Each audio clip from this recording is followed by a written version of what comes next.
जी हाँ, आपने वीडियो का टाइटल बिल्कुल ही सही पढ़ा। मैं लेट हूँ। मेरी एज 27 ईयर्स है और मैं पिछले 2 साल से इन्वेस्टिंग कर रहा हूँ और मैं ये मानता हूँ कि 25 की एज से भी इन्वेस्टिंग स्टार्ट करके मैं बहुत लेट हो चुका हूँ। इन्वेस्टिंग कम से कम उम्र में अगर लोग स्टार्ट कर दे तो ही बढ़िया है, लेकिन इंडिया में तो लोग जॉब से कमाना ही स्टार्ट करते हैं 22-23 साल की उम्र से, और आपने अभी तक इन्वेस्टिंग स्टार्ट नहीं किया है तो आप भी लेट है मेरे तरह। जो मुझे नहीं जानते उन्हें मैं बता दे रहा हूँ। मेरा नाम है अमन सागर और मैं अपना YouTube journey as a fitness channel start किया था। बहुत ही कम एज से मैं यूथ को इंस्पायर और मोटिवेट करता था। तभी मैंने डिसाइड किया कि मैं अपने चैनल को एक इंस्पिरेशनल और मोटिवेशनल चैनल में कन्वर्ट कर दूं। तो आज मैं चैनल पे ऐसे टॉपिक्स पे बात करता हूँ जो आपकी लाइफ चेंज करने की पोटेंशियल रखती है। इसके साथ साथ बहुत ही इंस्पिरेशनल स्टोरीज पे आपके साथ शेयर करना पसंद करता हूँ।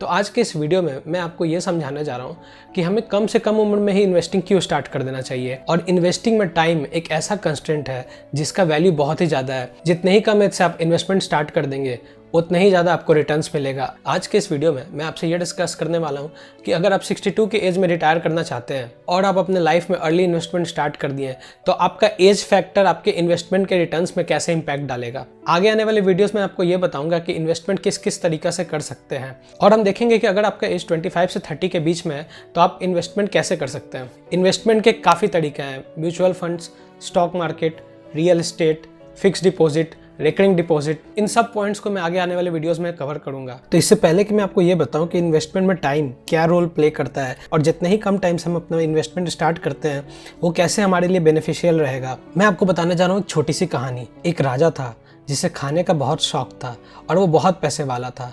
तो उसने अपने एम्पायर में एक बड़े कंपटीशन रखा। कंपटीशन था कुकिंग का, और राजा को जिसका बनाया हुआ डिश सबसे अच्छा लगता उसको राजा प्राइज देता। तो कंपटीशन ओवर हो गया और राजा विनर डिसाइड नहीं कर पा रहा। ये दो ऐसे कॉम्पिटिटर थे जिनका कुकिंग लेवल काफ़ी हाई था और इनका डिश राजा को बेहद पसंद आया, और राजा ये नहीं डिसाइड कर पा रहा था कि राम और श्याम में से किसको प्राइज जाएगा। तो राजा ने एक छोटा सा गेम खेला। ये गेम था पूरा इंटेलिजेंस का। राजा ने एम्पायर में काफ़ी लोगों को बुलाया और राम और श्याम दोनों को बुलाया। राजा ने राम और श्याम को ये बोला कि मैं आपको 2 केसेस देने जा रहा हूँ और आप अपना इंडिविजुअल केस चुन सकते हैं। क्योंकि आप दोनों विनिंग प्राइज के हकदार हैं, इसलिए मैं आप दोनों में से किसी एक को ही विनिंग प्राइज दूंगा, और वो भी उसके इंटेलिजेंस पे डिपेंड करता है, और उसका फैसला मैं 30 दिन बाद करूंगा। तो पहला केस ये है कि मैं आपको 30 दिन के बाद 2 करोड़ दूंगा, और ये 2 करोड़ आपको लमसम अमाउंट रहेगा, एक ही बार में आपको पे कर दिया जाएगा।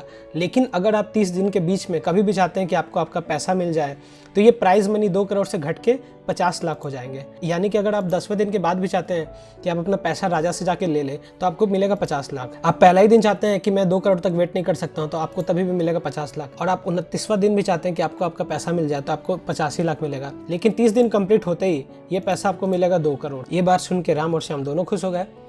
राजा ने बोला आप अगला केस भी सुन लीजिए। अगला केस ये है कि मैं आपको 30 दिन बाद पैसे देने को तैयार हूँ। पैसा कितना दूंगा वो मैं आपको अभी बताता हूँ। अगर आप पहला ही दिन चाहते हैं कि आप अपना प्राइज मनी ले लें तो आपको मिलेगा 1 रुपये, लेकिन अगर आप 2 दिन तक वेट करेंगे तो आपको मिलेगा 2 रुपये, और अगर आप ऐसे ही 3 दिन तक वेट करेंगे तो आपको मिलेगा 4 रुपये, और ऐसे ही करते हुए अगर आप 30वां दिन तक वेट करेंगे तो हर दिन मैं आपका पैसा डबल करते जाऊंगा। अब राम और श्याम दोनों सोच में पड़ गए, क्योंकि दोनों को प्राइज मनी से ये तो पता चल गया था कि उन्हें बहुत पैसा मिलने वाला है, लेकिन अभी भी वो कंफ्यूजन में थे कि मैं कौन सा केस चुनूं। तो राम ने अपना फाइनल आंसर राजा को किया कि मैं पहले केस के साथ जाऊंगा जिसमें मुझे 30 दिन के बाद 2 करोड़ चाहिए, अगर मैं बीच में पैसा लेने चाहूँ तो आप मुझे 50 लाख दे दीजिएगा।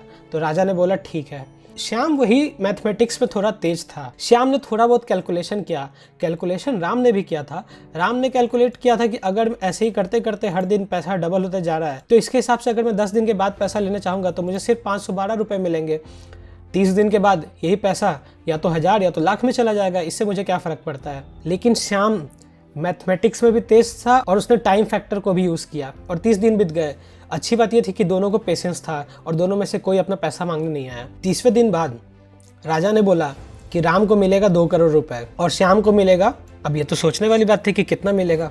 पूरे एम्पायर के लोग बैठे थे लेकिन कोई कैलकुलेशन करना नहीं चाह रहा था। अब मैं आपको बताता हूँ, अगर 10 दिन बाद श्याम पैसा लेने चला जाता तो उसको मिलता 512 रुपये। अगर 20 दिन बाद श्याम अपना पैसा लेने जाता तो उसको 20 दिन बाद ही 5,24,288 रुपये मिल जाता। अगर 24 दिन बाद यही पैसा बढ़ के अगर श्याम अपना वापस लेने जाता तो उसको मिलता 83,88,608। अब देखने वाली बात यह है कि अगर 26वां दिन श्याम अपना पैसा लेने राजा के पास चला जाता तो उसे मिलता 3,35,54,432, यानी कि 2 करोड़ से 1 करोड़ ज़्यादा। और 30 दिन वेट करने के बाद श्याम को मिलेगा टोटल 53 करोड़।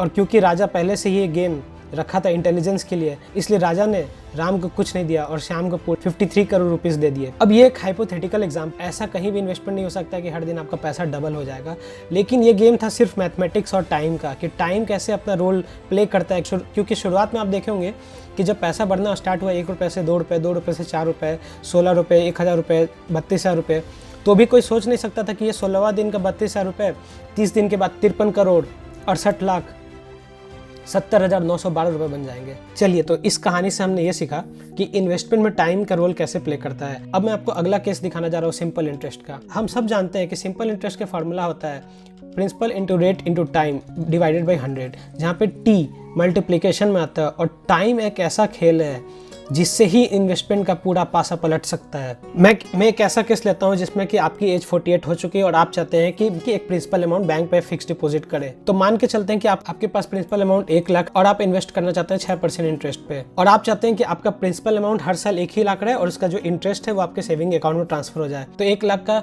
पहला साल के बाद आपको इंटरेस्ट मिलेगा 6,000 यानी 6%।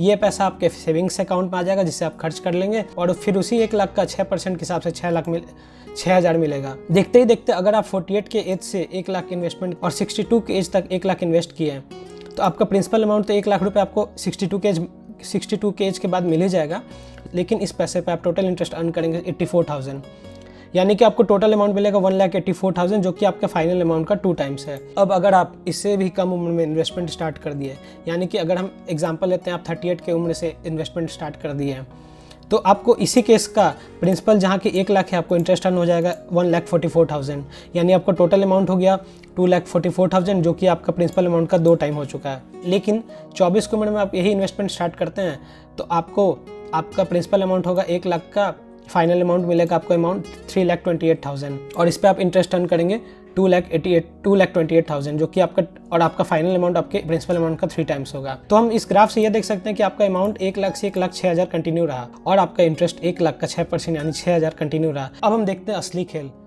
Power of compounding. बैंक में फिक्स डिपॉजिट करते हैं और आप प्रिंसिपल अमाउंट को री इन्वेस्ट कर देते हैं, यानी कि पहला साल का प्रिंसिपल इंटरेस्ट के बाद जो फाइनल अमाउंट बनता है वो दूसरे साल के लिए प्रिंसिपल बन जाता है। तब देखिए ये खेल कैसे पलटता है। 48 के एज से आपने इन्वेस्टमेंट स्टार्ट किया, आपके पास 1 लाख था, 1 लाख का 6% मिलेगा आपको 6,000, 6,000 बना आपका 1,06,000, 1,06,000 का 6% इंटरेस्ट मिला के बना 1,12,360 का 6% मिला के बना 6,742 रुपये।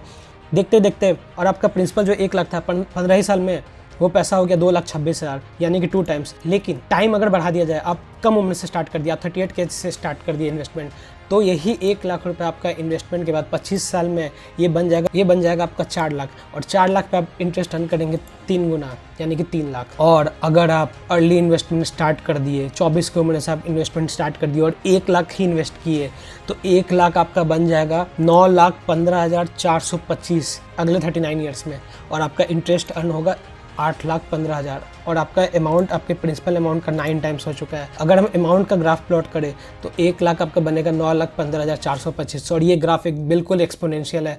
इसके बाद ये ग्राफ ऐसे भागेगा, क्योंकि कंपाउंड इंटरेस्ट के भी फार्मूला में टाइम आता है पावर में, यानी कि जितना ही ज़्यादा टाइम मिलेगा फार्मूला में उतना ही ज़्यादा अमाउंट आपको मिलेगा। और बात ऐसा है कि अगर आप 24 साल की उम्र में 1 लाख रुपए इन्वेस्ट करने के लिए पोटेंशियल रखते हैं, वो भी 62 के एज तक के लिए, तो मैं ये मानता हूँ कि हो सके 33 की उम्र में आप एक और इन्वेस्टमेंट स्टार्ट कर देंगे, हो सके 41 की उम्र में आप एक और इन्वेस्टमेंट स्टार्ट कर देंगे, या हो सके आप 26 की उम्र में एक और इन्वेस्टमेंट स्टार्ट कर देंगे।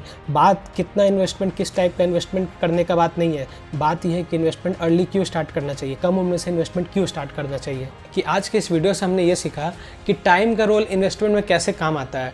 जितने ही कम टाइम से आप इन्वेस्टमेंट स्टार्ट कर देंगे उतने ही रिटर्न्स आपको ज़्यादा आपके रिटायरमेंट एज में मिल सकता है। इसलिए इस वीडियो के माध्यम से मैं आपको यही समझाने वाला था कि आप जितना जल्द से जल्द इन्वेस्टमेंट स्टार्ट कर देंगे अपना जॉब या अपना बिजनेस या अपना किसी भी सोर्स ऑफ इनकम के बाद से, उतना ही ज़्यादा रिटर्न्स आप अपना रिटायरमेंट एज तक पा सकते हैं। और हम अपना बिजनेस ब्रह्मास्त्र सीरीज कंटिन्यू रखेंगे। जिन्होंने बिजनेस ब्रह्मास्त्र सीरीज का एक भी एपिसोड नहीं देखा है वो ऊपर आई बटन दबा के चेक कर सकते हैं। फिर मिलेंगे किसी और दिन किसी और अच्छे टॉपिक के साथ। तब तक के लिए stay strong and keep going.